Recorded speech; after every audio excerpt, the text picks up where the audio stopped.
Well, hello once again.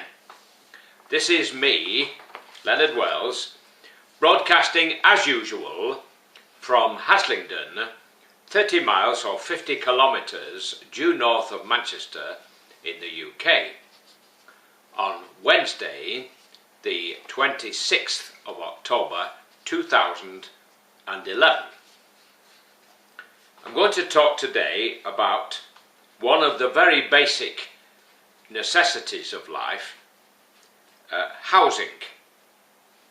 Now, it seems to me that all our governments, particularly the recent ones, and in particular the Labour government, although the previous Tory governments also contributed to this problem, we have ended up with a situation where many people can't afford to buy a home. The reason being, partly at the moment, the banks have got very strict about lending. Now, if they'd been strict about lending before, when we had the housing boom, we would not be in this position now. But anyway, I'm going to raise 2 points, if I may. How could we have avoided this? Very difficult with human nature, because human nature is very influenced by greed. When there's money around, it moves people about. And the possibility of tripling the value of your home was a dream for many people in the last decade. But of course now it's all gone belly up, when this often happens when you give way to greed. Now, how could we have avoided this? Well, as I've said, if the banks had been stricter about lending, it may have saved us. But let's go further back.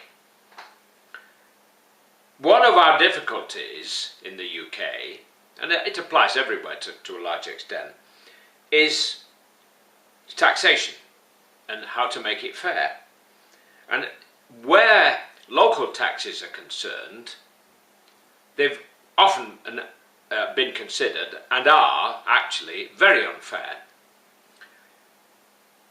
Currently, we collect local taxes by what is called the council tax.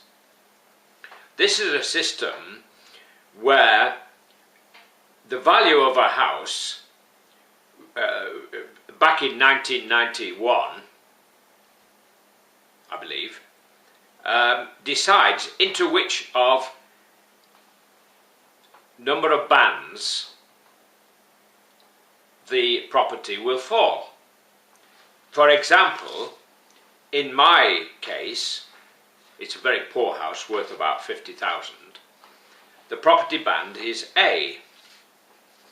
In my local council area, Rossendale, which is a very, very, very high council tax area, 2.4 times as much here as it is in Westminster City, and that's largely because Westminster City makes a fortune from fining motorists and parking meters, etc. Now, here I pay, or I would pay if I wasn't single. If you're single, you get 25% discount. But my house attracts, initially, a council tax of around £1,000. Now, based on a house costing or worth 50,000, that's roughly 2%. If we had, excuse me, a similar percentage of tax on the rich man's house, on the house worth £1 million, the tax would be 20,000 at 2%.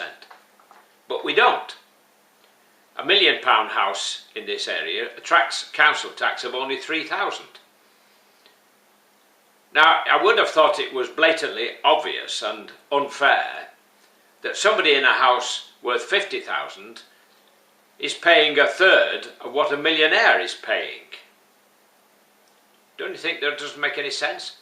Now, at one time, many, many years ago, before the council tax, we had Mrs. Thatcher's pet downfall, the poll tax, which she expected everybody to pay, whether they own property or not, even if they lived in a tent. Before the poll tax, we had the rates, and prior to that, speaking from memory, we had something called Schedule A property tax. Now, Schedule A property tax was a simple, straightforward rate of tax on the value of a property, as determined by what was professionally called the district valuer, who had a lot of experience in valuing properties. So every single property was individually valued, and a percentage of the value of that property determined Schedule A tax, the amount of tax that property would, the owner of that property would pay. Effectively a land tax. Now, if we'd retained that at a sufficiently high rate, which could have been changed at any time, up or down, people would have been reluctant to want the value of their house to go up, because they would then pay a fortune in council tax.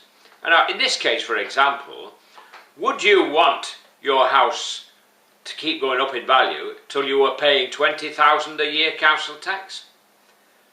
I think it would have been a good damper, especially if we'd said, for example, that a £1 million house attracts 2%, a £2 million house attracts 3%, £4 million house 4%, and so on. Now, that would have been a very simple way, an easy way for local councils to collect local taxes. Now, forget this business of local income tax. Property tax is much the most sensible.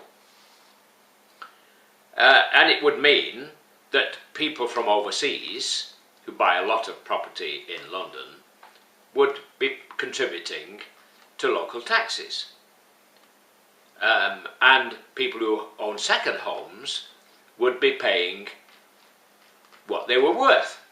Because if they own a lot of property and it's worth a lot of money, then they pay more. So it would be quite simple.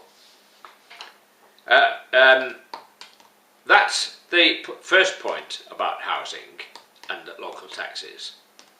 The second point, I'm just going to mention in passing because it's not quite so relevant, but how do we get out of this situation? Well, first of all, we should, I mean, if we were a totally Christian people and we really believed in Christianity, we'd simply knock a nought off the value of every home. And then we'd all be in the same boat. But of course people won't do that. Oh, no thank you. But if we brought in this property tax, the Schedule A tax, instead of the council tax, and made it at a fair rate, it would encourage people not to buy expensive houses, and it would encourage the people who owned expensive houses to want the value brought down. But of course, at the moment, that would be very difficult, because they're all hoping that it will go up again. Everybody's hoping to get rich out of property. The second thing is, and I've raised this before, so this is not the first time, and I see that I think it's called the Building Federation has proposed what I've been proposing for a long time, to have a kind of insurance policy. And the one I advocate is that it should be contributed to by the government, the lender and the borrower, and to some extent the builder. And this policy would cover a mortgage in case of default. Not in every case, because somebody bright spark might say, well, we'll buy a big house and we'll just stop paying, and then this insurance will pay. It would have to be, for example, to cover people who's lost their jobs through no fault of their own, maybe illness or something, or there's been a death in the family and the main breadwinner's died, and so on and so forth. Very difficult, but it's not beyond the wit of man. So that's two things: a council tax based upon the value of a house fairly. Not like in my case, a third of what a millionaire pays, or a multimillionaire pays, but based upon the value of that property. Because it would tend